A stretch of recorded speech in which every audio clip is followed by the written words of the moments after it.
একটি সিগারেটের সিঙ্গেল শলাকার দাম হয়তো বৃদ্ধি পেয়েছে, যারা খায় তারা কখনো সেটিকে আমলেই নেয়নি, বরং একই মাত্রার একই পরিমাণে সে সিগারেট খাওয়াটা বা তামাক গ্রহণ করার পরিমাণটা একই রকম গেছে। হয়তো দিন শেষ হয়তো সরকার শুল্ক আরো আহরণের কারণে হয়তো কিছুটা সরকার লাভবান হচ্ছে, কিন্তু পরোক্ষভাবে বা প্রত্যক্ষভাবে সেই অর্থটি সরকার আবার হচ্ছে স্বাস্থ্য খাতে হয়তো কোনো না কোনোভাবে আমার চিকিৎসার পেছনে ব্যয় করতে হচ্ছে। রেডিওথেরাপি মেশিন সেটি আসলে কতগুলো দরকার? বিশ্ব স্বাস্থ্য সংস্থা বলছে হয়তো বাংলাদেশের যে পরিমাণ জনসংখ্যা আছে সেখানে 300-র বেশি এই মেশিনটি দরকার।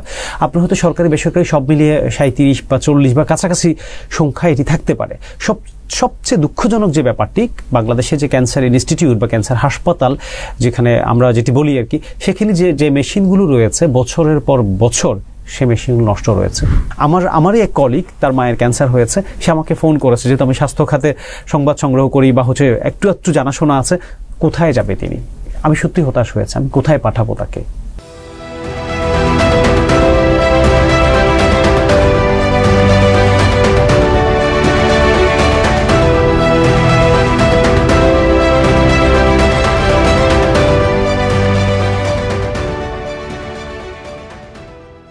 প্রিয় দর্শক, মেডিভয়েস নিউজ রুমে স্বাগত জানাচ্ছি।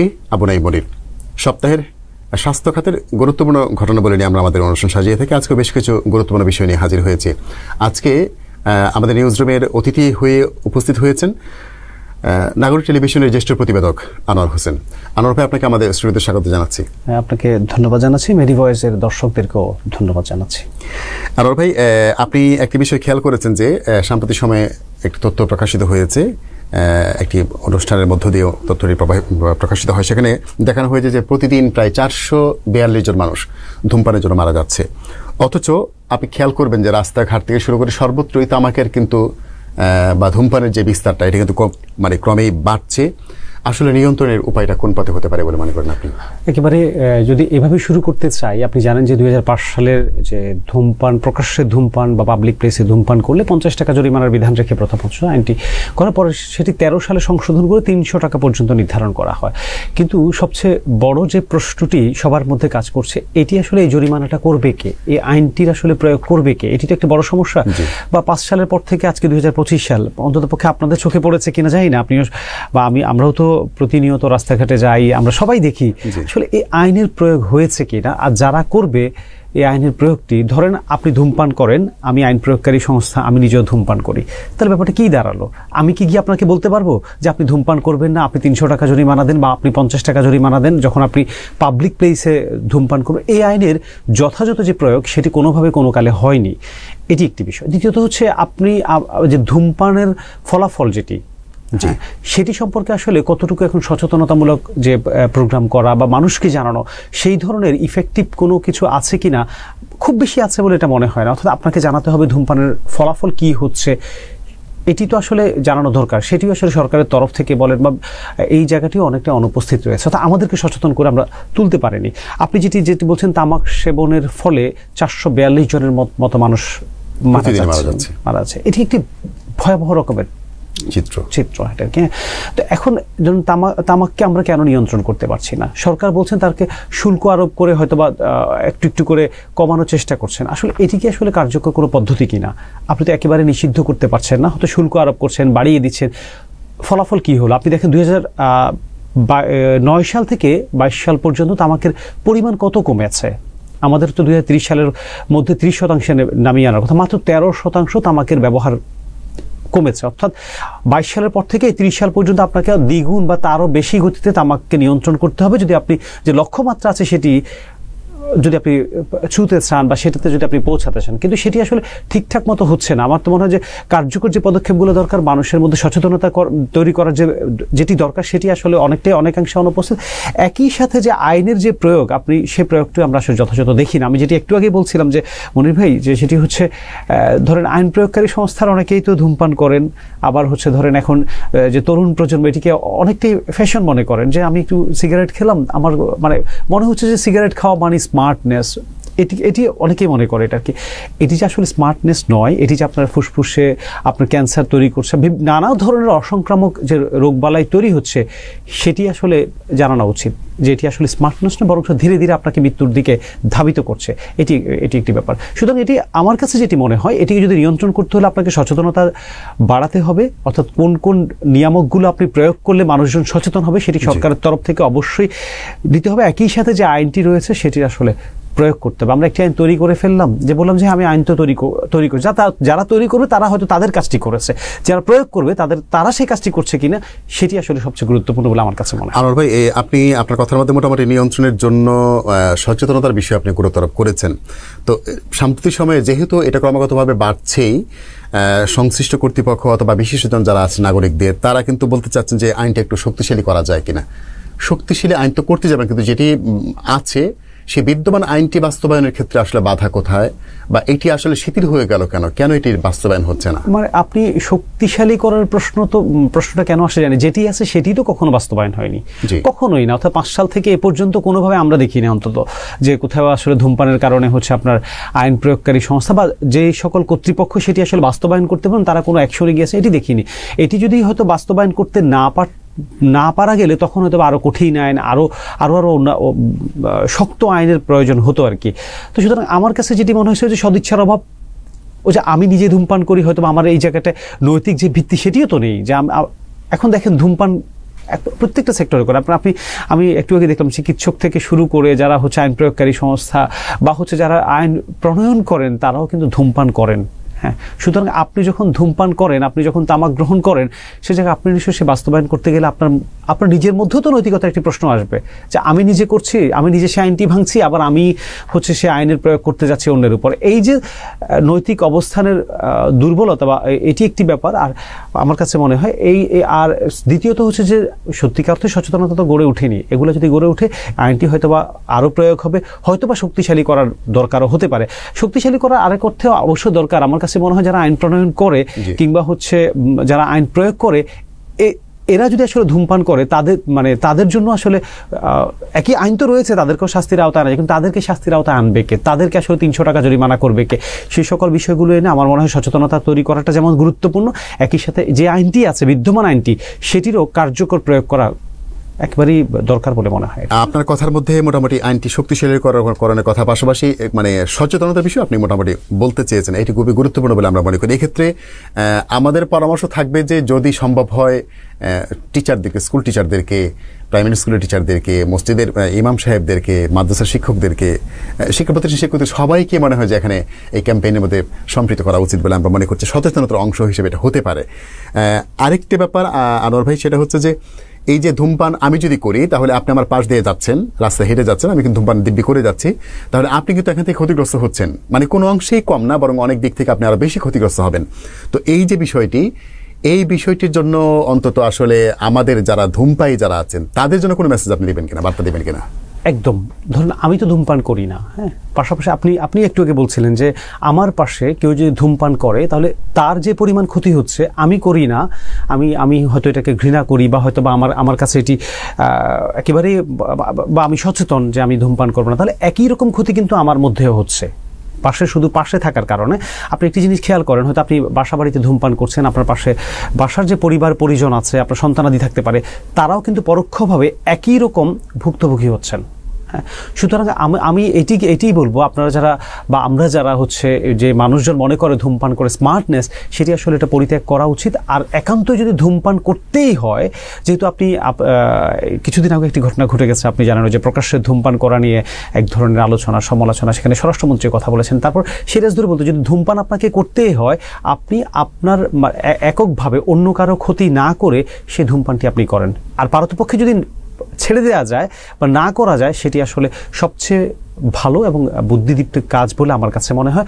যাতে আমি আমার নিজের ক্ষতি, হয়তো আমি আমার নিজের ক্ষতি করতেই পারি কিনা আমি জানি না, কিন্তু আমি অন্যের ক্ষতি করতে পারি না। এইটুক বিবেক বোধ প্রত্যেকটা মানুষের মধ্যে থাকা উচিত।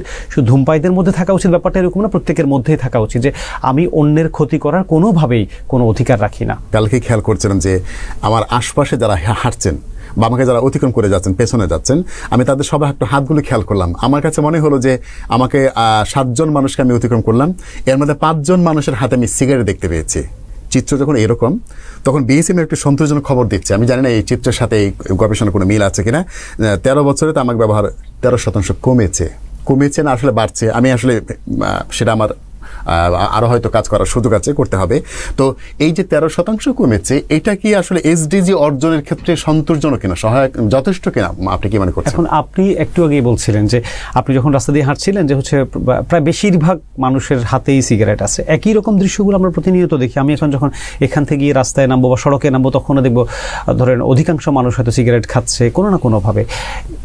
সুতরাং এটি আপনি গবেষণার যে গবেষণা তো আসলে নির্দিষ্ট কিছু স্যাম্পল নিয়েই হয় বা জরিপগুলো এভাবেই হয়, এটি কতটুকু আসলে একবার সঠিক চিত্র আমাদের সামনে উপস্থাপন করছে, এটি একটি আসলে বড় প্রশ্ন। একই সাথে আপনি যে বলছেন যে লক্ষ্যমাত্রা, আসলে সেই লক্ষ্যমাত্রা তো পূরণ হওয়া কোনোভাবেই সম্ভব নয়। 30% নামিয়ে নিয়ে আসা, আপনি 13 বছরে আপনি বলছেন এটা, আমি জানি না আপনি সন্তোষজনক মনে করেন কিনা, 13% তারা কমিয়ে নিয়ে আসতে সক্ষম হয়েছে।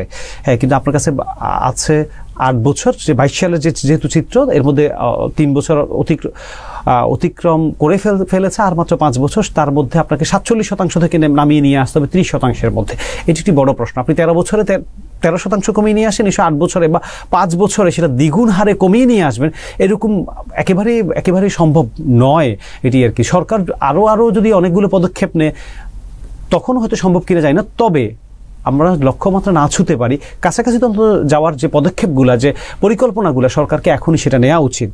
যেহেতু আমাদেরকে লক্ষ্যমাত্রা অর্জন করতে হবে, ধূমপানের কারণে যে আসলে পরোক্ষভাবে প্রত্যক্ষভাবে অনেক মানুষ আসলে অসংক্রামক রোগে আক্রান্ত হয়ে মারা যাচ্ছে তামাক গ্রহণের ফলে, সেটি আসলে সরকারকে নজর দেওয়া উচিত। এই মৃত্যু কমানোর জন্য অন্তত পক্ষে সেটি হচ্ছে আমাদের যে লক্ষ্যমাত্রা, সেটি অবশ্যই ছোঁয়া উচিত বলে আমার কাছে মনে হয়। এবং যথাযথ যে পদক্ষেপগুলো, যে প্রক্রিয়াগুলো নেওয়া উচিত, যে আইনটি রয়েছে সেটি শক্তিশালীকরণ, শুধুমাত্র শুল্কের হার বাড়িয়ে দিলাম আমি, সেটি আসলে একেবারে কার্যকর সমাধান না। বরং আমাদেরকে যদি শুল্ক আদায় করতে হয়, অন্য কোনো ক্ষেত্র থেকে সেটি আদায় করা উচিত। আমার কাছে এটা এক ধরনের দ্বৈতনীতিই মনে হয়।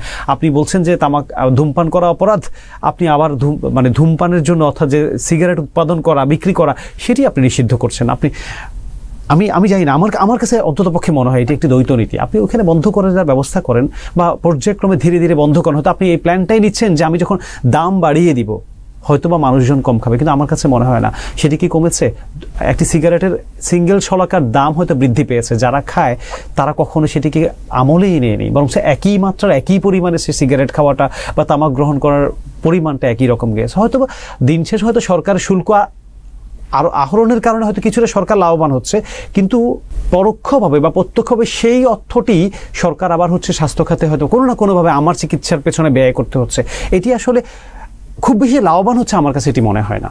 এই বিষয়গুলো আসলে আমাদেরকে ভাবতেই হবে, কারণ হচ্ছে আমরা যদি সুস্থ একটা জাতি গঠন করতে চাই, তাহলে এই পয়েন্টগুলোতে কাজ না করে, মানে এই জায়গাগুলোতে আমাদের মনোযোগ না দিয়ে আমরা একটা সুস্থ জাতি কল্পনা করতে পারি না। ঢাকা শহরের যে পরিবেশটা, সেই পরিবেশ কিন্তু আমাদেরকে ক্রমাগত ধ্বংসের দিকে নিয়ে যাচ্ছে। স্বাস্থ্যকর কোনো উপাদান, স্বাস্থ্যকর কোনো পরিবেশ আমরা এগুলো হারিয়ে ফেলছি। এই পরিস্থিতির মধ্যে যদি ধূমপান আরও একটি হানা বা একটা ছোবল আমাদেরকে দেয়, তাহলে আমরা আসলে সুস্থভাবে যে জীবনযাপন করবো সেটা পরবর্তী প্রজন্মের জন্য অনেক চ্যালেঞ্জিং হয়ে যায়। আমরা পরের প্রসঙ্গে যেতে চাই। আপনি অবগত আছেন যে আইসিডিআরবিতে জিনোম সিকোয়েন্সিং ভিত্তিক ক্যান্সার যে চিকিৎসাটা, রোগ নির্ণয়টা, এটি শুরু হয়েছে।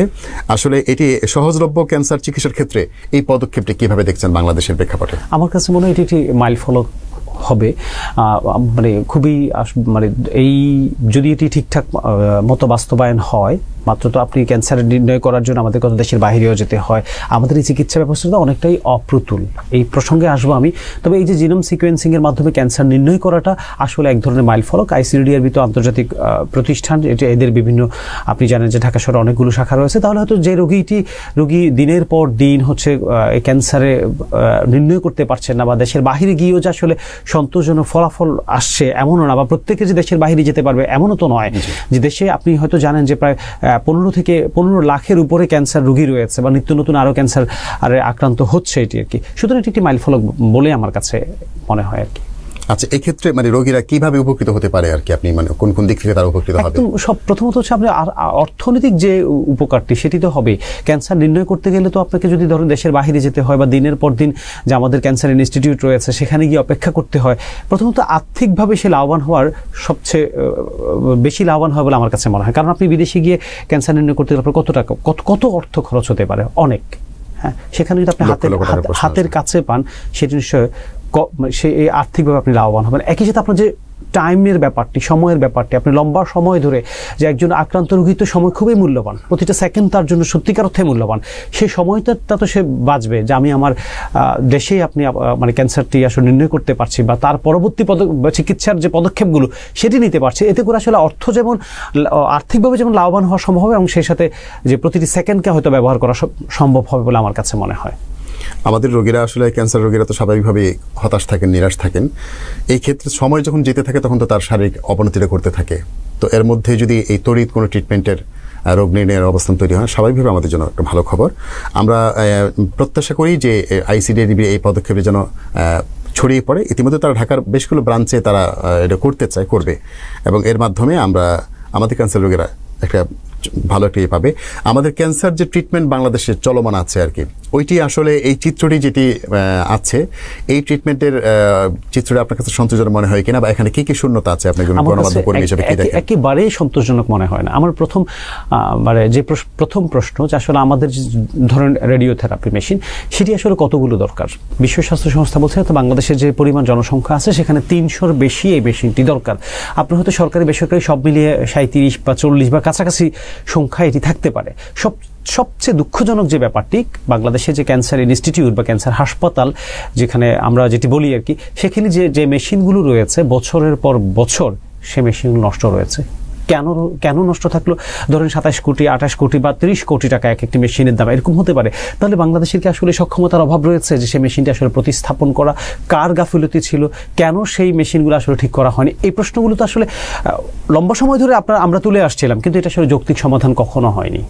অর্থাৎ 6টি বা 7টি মেশিন ছিল, সেটি গেল ফেব্রুয়ারি বা ডিসেম্বরের মধ্যে। তার মধ্যে সর্বশেষ যে 2টি মেশিন ভালো ছিল সেটিও নষ্ট হয়েছে। এখন হয়তো আবার সেই মেশিনটি ঠিক করা হয়েছে। প্রতিটি মেশিনে 100 থেকে সম্ভবত 200 মানুষের রেডিওথেরাপি দেওয়া সম্ভব।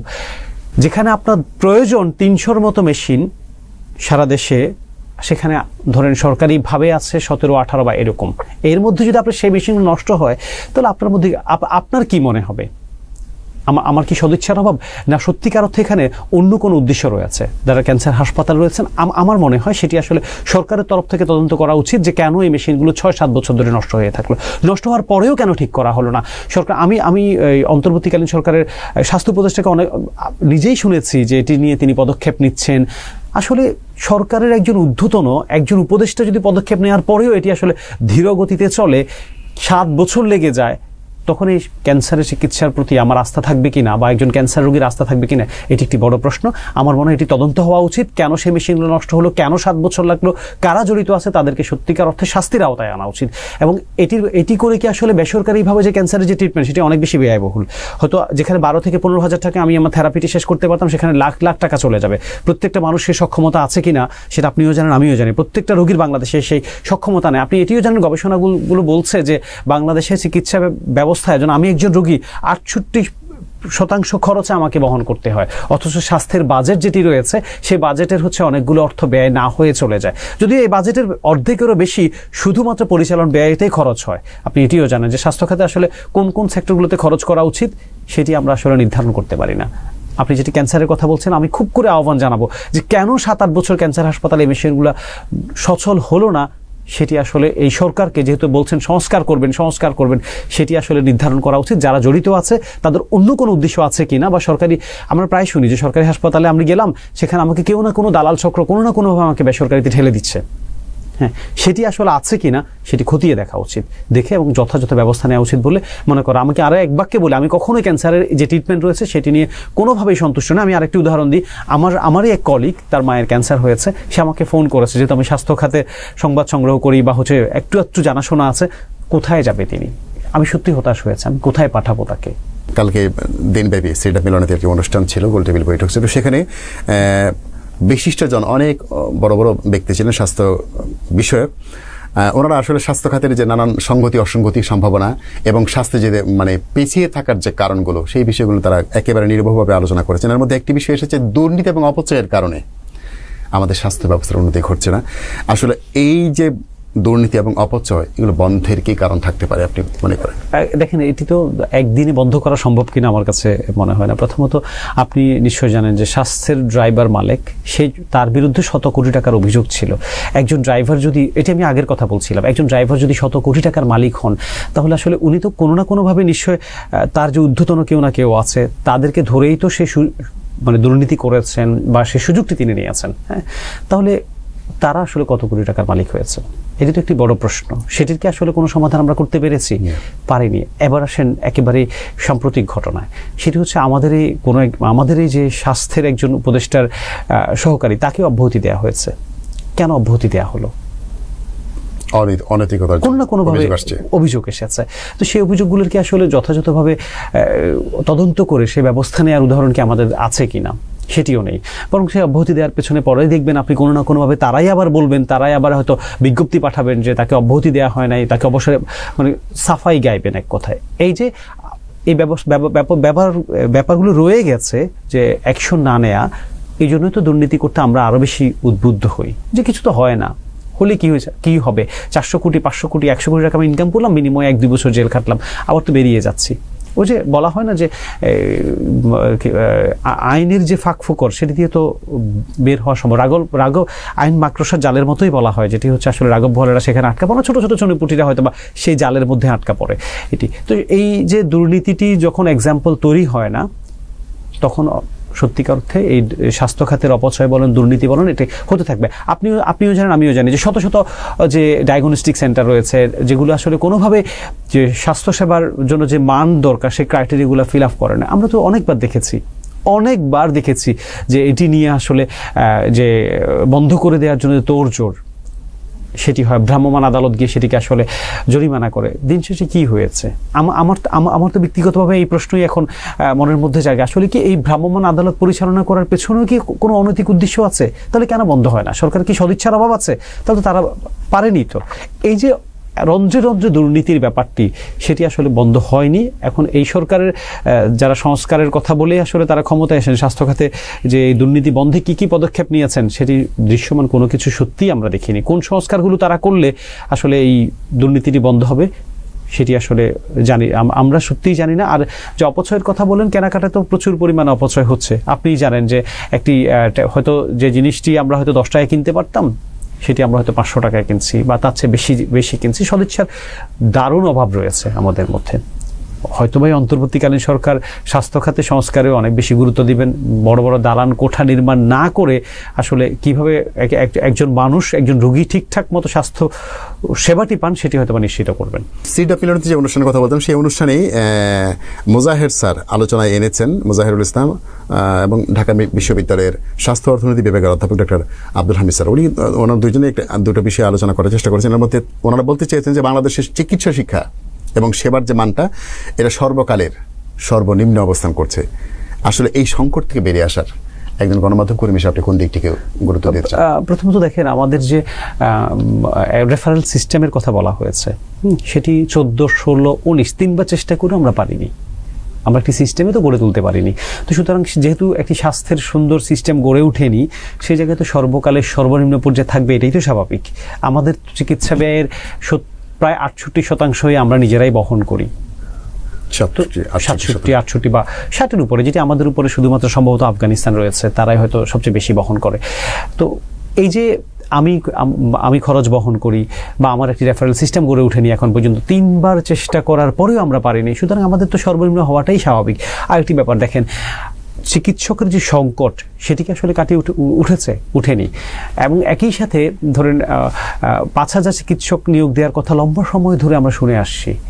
এখন সেটির তোড়জোড় যে পদক্ষেপ সেটিও কিন্তু ছিল না। এখন গত কিছুদিন আগে আমি নিজে সেই সংবাদ সম্মেলনে ছিলাম, স্বাস্থ্য উপদেষ্টা যেটি বলেছেন, তিনি খুব তড়িৎ গতিতে চেষ্টা করছেন 2000 বিশেষ বিবেচনায় 2000 চিকিৎসক দেওয়ার কথা। এই যে চিকিৎসকদের অপ্রতুলতা, চিকিৎসকদের বিপরীতে যে মেডিকেল টেকনোলজিস্ট তাদের অপ্রতুলতা, সেটি তাদেরকে গড়ে তোলার জন্য আসলে যে ধরনের পদক্ষেপ প্রয়োজন সেটিতে আমাদের ফোকাস আসলে ঠিকঠাক মতো আমরা দিইনি। সুতরাং হতেই পারে সর্বনিম্ন পর্যায়ে স্বাস্থ্যসেবার হতেই পারে। আর আমি আরো একটি জিনিস দেখি, ধরেন আমি যখন সরকারি হাসপাতালগুলোতে, আমার বাসার পাশে একদম কর্মীরা জেনারেল হাসপাতাল, হাজার হাজার রোগী, একজন চিকিৎসক কতজন, আপনি হয়তো 30 সেকেন্ড পাচ্ছেন সময়, একজন চিকিৎসক তার রোগীকে দেখার জন্য 30 সেকেন্ড বা 1 মিনিটের মধ্যে আসলে রোগ নির্ণয় করা কি সম্ভব? কারণ তার তো দোষ নেই, আপনি হাজার হাজার রোগী সেখানে আছে। এখন হয়তো দেখা গেল কি বিশেষায়িত যে হাসপাতালগুলোতে আসার কথা, সবচেয়ে রেফারেল সিস্টেমটা যদি গড়ে উঠতো, নিশ্চয়ই প্রাথমিক চিকিৎসাটি আপনি যে স্থানে আছেন, আপনি গ্রামে থাকলে সেখানেই হয়তো প্রাথমিক ট্রিটমেন্টটি পেতেন, বা তারা হয়তো বা মাঝামাঝি কোনো একটা জায়গায় হয়তো তাদেরকে রেফার করতো, এবং সেখান থেকে যদি শুধু ভর্তিযোগ্য যে পেশেন্টগুলো সেখানে টারশিয়ারি যে হাসপাতালগুলো যদি গড়ে তোলা সম্ভব হতো সেখানে পাঠানো হতো। এখন যে ব্যথা নিয়েও আপনি খুঁজছেন যে সবচেয়ে বড় ডাক্তার কি আসলে দেখানো যায় কিনা, আপনি চলে আসছেন বড় কোনো একটি বিশেষায়িত হাসপাতালে। সো এই জট লাগবে, এই জট নিরসনের কোনো উপায় নেই। উদ্যোগও আসলে দেখতে পাচ্ছি এরকম মনে হয় না আমার কাছে, বা আমরা দেখছিও না। এই সর্বনিম্ন হওয়াটাই আমার কাছে খুবই স্বাভাবিক মনে হয়। এক্ষেত্রে মেডিকেল শিক্ষার যে বিষয়টি ওই অনুষ্ঠানে এখানে আর এটিও আলোচনা হয়েছে, মেডিকেল শিক্ষার আসলে যদি মানগত দিক থেকে, গুণগত দিক থেকে মেডিকেল শিক্ষাটাকে যদি খুব মডিফাই করা না যায়, তো তাহলে হচ্ছে সেবাটা নিশ্চিত করা বা পারফেক্ট পরিপূর্ণ সেবা নিশ্চিত করা কঠিন হতে পারে। আপনি খেয়াল করবেন যে অনেক মেডিকেল কলেজে ফ্যাকাল্টির দারুণ শূন্যতা রয়েছে। বেসিক সাবজেক্টগুলোতে, অনেক সাবজেক্টগুলোতে মানে হায়ার চিকিৎসক এনে তারপরে একটা মেডিকেল কলেজে ক্লাস নেওয়ার ব্যবস্থা থাকা, এই সব কারণে বর্তমান সরকার আসার পরে 7টি কলেজ মোটামুটি বন্ধ করার জন্য তারা ঘোষণাই দিয়ে বসেছিলেন। কিন্তু পরবর্তী সময়ে যেহেতু এলাকার প্রয়োজনেই হয়েছে, জোনাল মানুষের চিকিৎসা সেবা নিশ্চিত করার লক্ষ্যে এগুলো প্রতিষ্ঠিত হয়েছে, সেই কারণে শেষ পর্যন্ত বন্ধ সরকার হয়তো সেই চিন্তাটি করছে না। কিন্তু এই মেডিকেল শিক্ষার যে মানটা, সেই মানটা নিশ্চিত করার জন্য আসলে কোন কোন জায়গায় করা দরকার, যেহেতু এটি নিশ্চিত না করা গেলে ভালো চিকিৎসক বের করা যাবে না, ভালো চিকিৎসক যদি বের করা না যায় তাহলে হচ্ছে ভালো সেবাও নিশ্চিত করা যাবে না। ওই জায়গাটা আসলে কোন কোন পয়েন্টে হাত দেওয়া দরকার বলে মনে করেন? ধরেন আমরা কি জানি যে সবচেয়ে মেধাবী যারা আছেন তারা নিশ্চয়ই মেডিকেলে পড়েন, বা তারা বুয়েটে পড়েন, মেডিকেলে পড়েন। এখন আরেকটি ব্যাপার আপনি নিশ্চয়ই জানেন, বিগত সময়গুলোতে প্রশ্ন ফাঁসের মতো যে ঘটনাগুলো ঘটেছে, সেটি আসলে রোধ করা প্রথমত দরকার। দ্বিতীয়ত আপনি যেটি বলছেন যে মেডিকেল শিক্ষার যে ব্যাপারটি, সেটি আসলে আরো যুগোপযোগী হওয়া উচিত। যে গতানুগতিক হচ্ছে কিছু, যখন হাসপাতাল নেই তাহলে ক্লিনিক, রোগী দেখবে কোথায়, তাদের তো এটা একটা চ্যাপ্টার পড়ার একটা বড় ব্যবহারিক একটা যে ব্যাপারটা, প্র্যাকটিক্যাল যে নলেজগুলো, সেটাকে থিওরিটিক্যাল তো একটা জিনিস, প্র্যাকটিক্যাল তো আরেকটা জিনিস। সেই জায়গাগুলোতে তো অবশ্যই নজর দিতে হবে। আমাদের যে গবেষণার জন্য আসলে কত কোটি টাকা বরাদ্দ থাকে, সেই বরাদ্দ কি আমরা ঠিকঠাক মতো খরচ করতে পারি? সেই গবেষণা তো ঠিকঠাক মতো হচ্ছে না, মানে স্বাস্থ্য খাতে সেটিতে নজর দেওয়া উচিত। একই সাথে যেমন অনেকগুলো মেডিকেল কলেজ রয়েছে যেগুলোর শিক্ষার মান একেবারেই নিম্নমুখী, হয়তো আপনি বলছেন ফ্যাকাল্টি নেই, ভালো শিক্ষক নেই। আমার যেটি মনে হয়, সবাই কেন ঢাকা কেন্দ্রিক থাকতে হবে?